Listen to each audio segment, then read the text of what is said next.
గతంలో విశాఖను వణికించిన హుదూద్ తుఫాన్ బారి నుంచి నెల తిరగక ముందే వైజాగ్ కోలుకునేలా చేశారు చంద్రబాబు. నిజంగా వైజాగ్ మళ్లీ ఆ స్థాయిలో కనిపిస్తుందా అని అనుకున్న వారికి మళ్లీ పూర్వ వైభవం తీసుకొచ్చి చూపించారు. సంక్షోభం వస్తే గనక యుద్ధ ప్రాతిపదికన పనులు జరుగుతుంటాయి. వ్యవస్థలు వేటికవే పనిచేసుకుని వెళ్లేలా డిజైన్ చేశారు సీఎం చంద్రబాబు. 74 ఏళ్ల వయస్సులోనూ సరికొత్త ఐడియాలతో తనకున్న అనుభవంతో ఇప్పుడు బెజవాడ్ను వారం రోజుల్లోనే గట్టెక్కించేలా చేశారు. ది గ్రేట్ రెస్క్యూ ఎలా ఉంటుందో చేసి చూపించారు. నిజానికి బెజవాడ రెస్క్యూ ఆపరేషన్ను డిజాస్టర్ మేనేజ్మెంట్ పాఠంగా చూసినా ఆశ్చర్యపోనవసరం లేదు.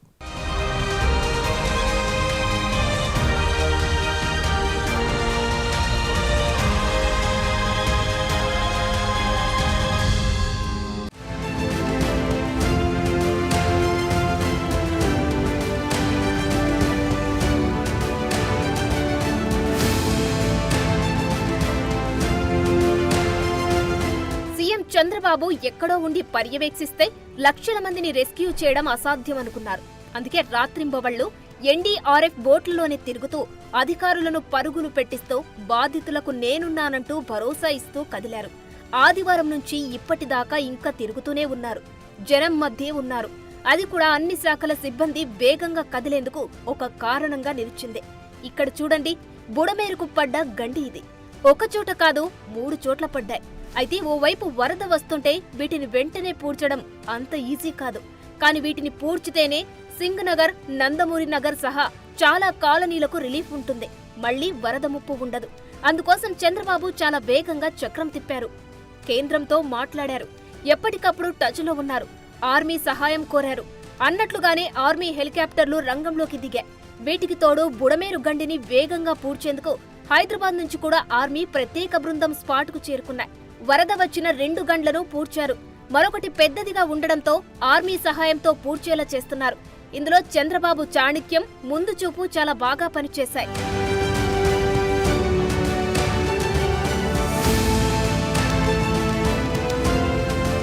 ఇరిగేషన్ మినిస్టర్ నిమ్మల రామానాయుడును చూడండి. బుడమేరుకు గండ్లు పడ్డ దగ్గరే ఆయన ఉంటున్నారు. రాత్రి పగలు తేడా లేదు. ఎక్కడికి కదలకుండా అక్కడే ఉంటున్నారు. ప్రకాశం బ్యారేజీ దగ్గర బోట్లు కొట్టుకొస్తే అక్కడ బ్యారేజీకి నష్ట తీవ్రతపై సమీక్షించారు. ఆ తర్వాత సీన్ అంతా బుడమేరు గండి దగ్గరికి మారింది. రామానాయుడు అక్కడే ఉన్నారు.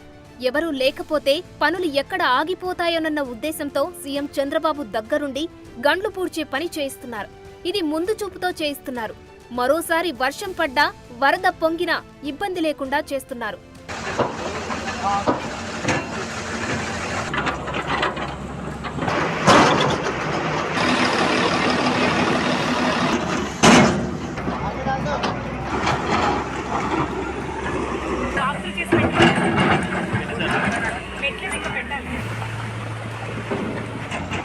అటు ప్రకాశం బ్యారేజీకి రికార్డు స్థాయి వరద రావడం ఒకెత్తు అయితే, గేట్ల దగ్గరికి అనుమానాస్పదంగా 3 బోట్లు కొట్టుకువచ్చాయి.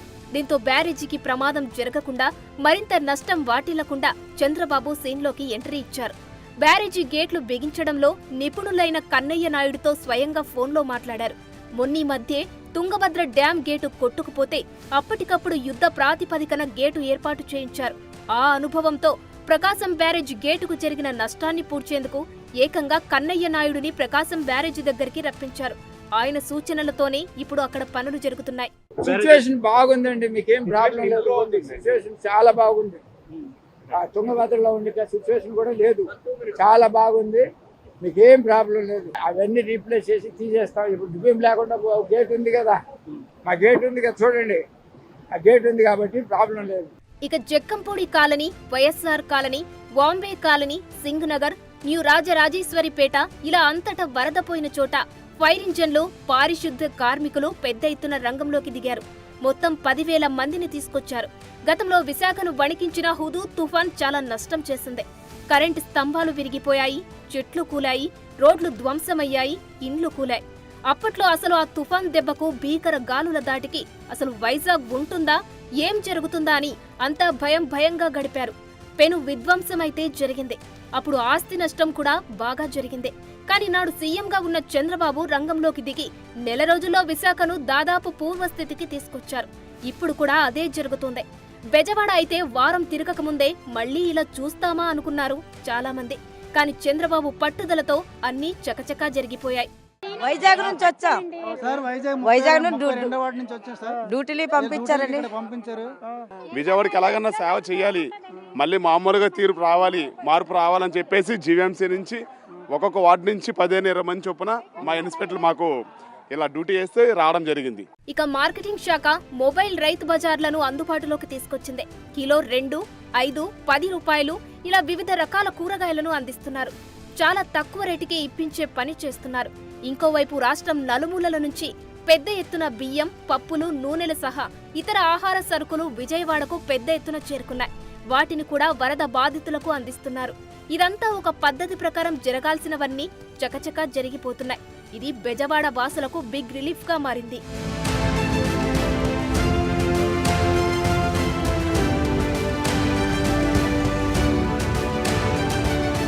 అన్నిటికంటే హైలైట్ ఏంటంటే వరదలకు బురదమయంగా మారిన ఇండ్లను మంచినీళ్లతో క్లీన్ చేయించి వారికి అప్పగిస్తున్నారు.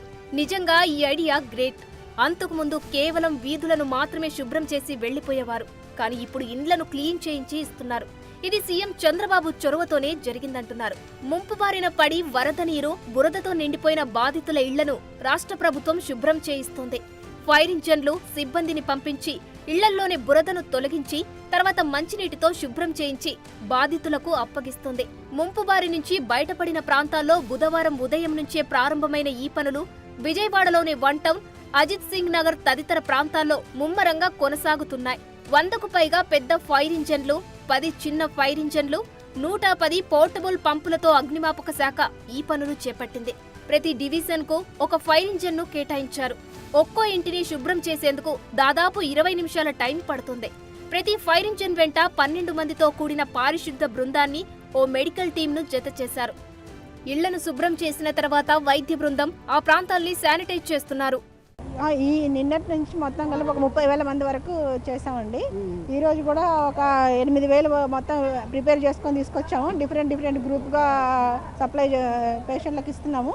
ముందుగానే ఈ జ్వరాలు, దగ్గులు, జలుబులు ఇవి రాకుండా ముందు జాగ్రత్త చర్యగా మమ్మల్ని మొత్తం ఈ ఫ్లడ్ ఏరియా మొత్తం మన కుందావారి కంట్రీ దగ్గర నుంచి మన ఎఫెక్టెడ్ ఏరియాలు ఏవైతే ఉన్నాయో అవి మొత్తం కవర్ చేస్తున్నాము.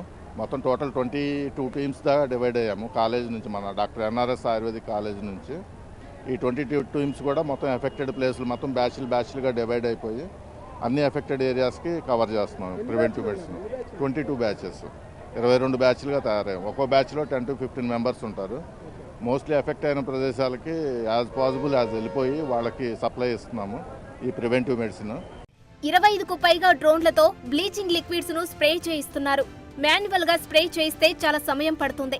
అందుకే టెక్నాలజీ వాడుతున్నారు. తక్కువ సమయంలో ఎక్కువ ప్రాంతాలను కవర్ చేసేలా ఈ డ్రోన్లు స్ప్రే చేసి వెళ్తున్నాయి. దీంతో అంటువ్యాధులు ప్రబలకుండా ముందు జాగ్రత్తలు తీసుకోవడానికి వీలవుతుంది. ప్రభుత్వం చేపడుతున్న సహాయ చర్యలపై చాలా మంది సంతృప్తిగా ఉంటున్నారు. ఇంత తక్కువ టైంలో కరెంటు రావడం, నీళ్లు, ఆహారం అందించడం, మళ్లీ యథాతథ స్థితి రావడం కష్టమే అయినా సీఎం చంద్రబాబు చేసి చూపించారంటున్నారు. గ్రౌండ్ లెవెల్ అంతా బాగుంది. ఎక్కడికక్కడ ట్రాక్టర్లు కాస్త వాటర్ తగ్గినా కూడా లోపలికి వచ్చారు. మున్సిపల్ వాటర్ ట్యాంకర్స్ వస్తున్నాయి, అన్నీ వస్తున్నాయి. మాకు ప్రాబ్లం ఏమీ లేవు. ఎక్కడికక్కడ వాటర్, ఫుడ్ అన్నీ ఇస్తున్నారు.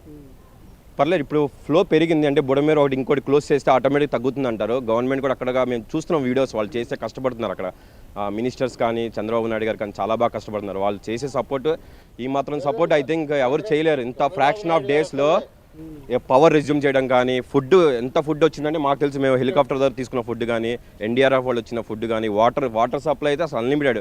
ఒక్కరికి ఇవ్వను అని లేదు. ఎన్ని ప్యాకెట్స్ కావాలి, ఎంత వేస్ట్ అన్నా చేసుకోండి పర్లా, మళ్ళీ రెజ్యూమ్ మళ్ళీ ఇస్తున్నారు.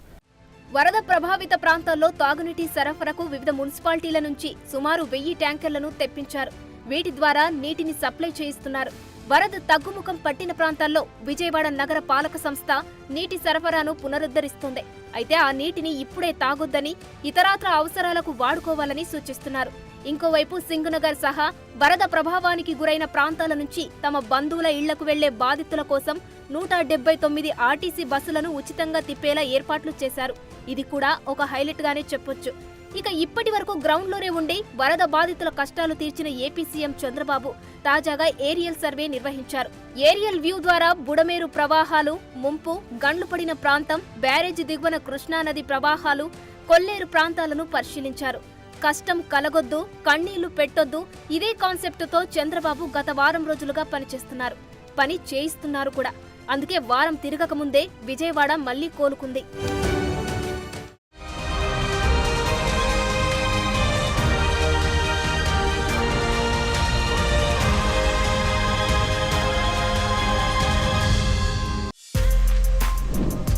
For more videos like this, subscribe Big TV channel.